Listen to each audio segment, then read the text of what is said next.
Assalamu alaikum and welcome to this special health talk organised by Khidmat Khalq Department of Majlis Khudam al-Ahmadiyya Australia in conjunction with the Ahmadiyya Muslim Medical Association of Australia.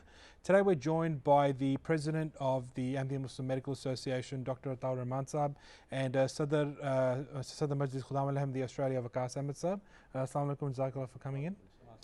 Dr. Saab, we'll start with you. Inside of the current the climate with COVID-19, what are some of the symptoms that we can look for? Actually, we are very lucky in a way that 80% people or population, they got only very mild symptoms, like mild fever, cough, or the sneeze. And then about 14% or 50% population, they have more than that. They have high fever, they may have difficulty in breathing, they may have a chest infection, and they look more sick than the mild symptoms. And then we have people who are severely infected and they are really unwell, where they need to go to intensive care unit. And these are those people who are elderly. Statistics shows that they are mostly aged between 45 to 65. So most people are above 60, 65 who need to go to intensive care unit. And also they need, they have other associated conditions, like they have diabetes, they have blood pressure, and other heart condition, or their immune system is compromised. So most people, they have 80% population, they have very mild symptoms. Okay, that's good. So obviously, as we walked in this today, we use hand sanitizer. We've tried to maintain that 1.5 meter distance that the government's implemented. Why is that important? Why is that so important to follow? Yeah, I think the 1.5 meter distance come from the statistics as well. When we sneeze or cough, it's because a droplet infection is spread by cough or by sneezing. The normally droplets, they stay in the air for 6 feet or 2 meters, and then they do not linger off.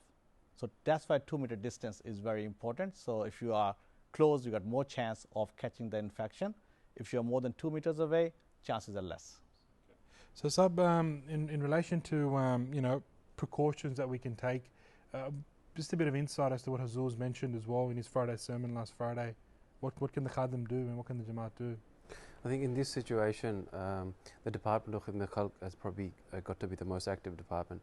And all Khudam, wherever they are, they need to play a significant role in helping people, not only in Jamaat but outside Jamaat.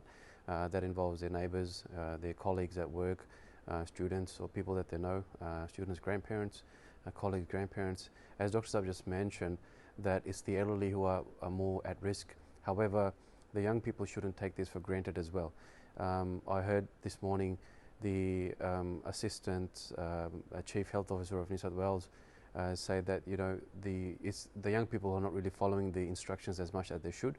So we live in this country, we're law-abiding citizen, and as Majlis Khudam al-Ahmadiyya Australia is concerned, we should lead by example and implement these instructions of the government within our community as best as possible.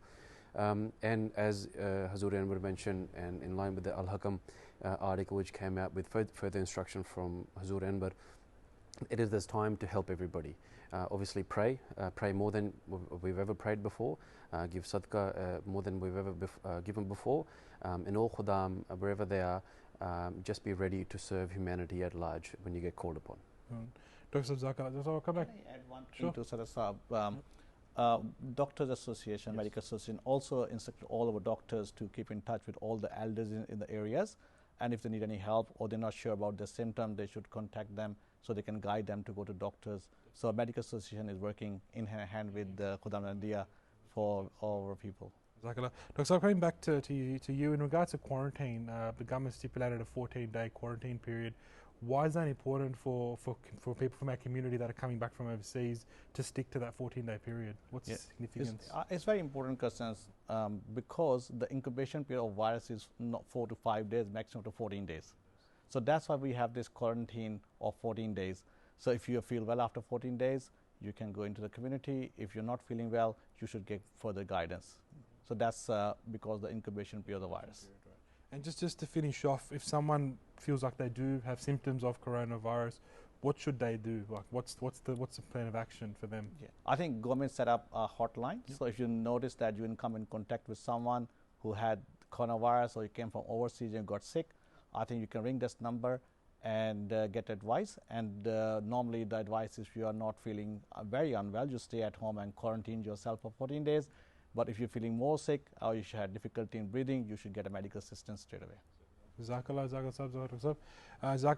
After this little talk, we'll leave the details of the hotline number, as well as the initiative that's being undertaken by Khidmat Khalq to assist the elderly and assist the members of our local community and the wider community all around Australia who are in need in this time. Jazakallah and Assalamu alaikum.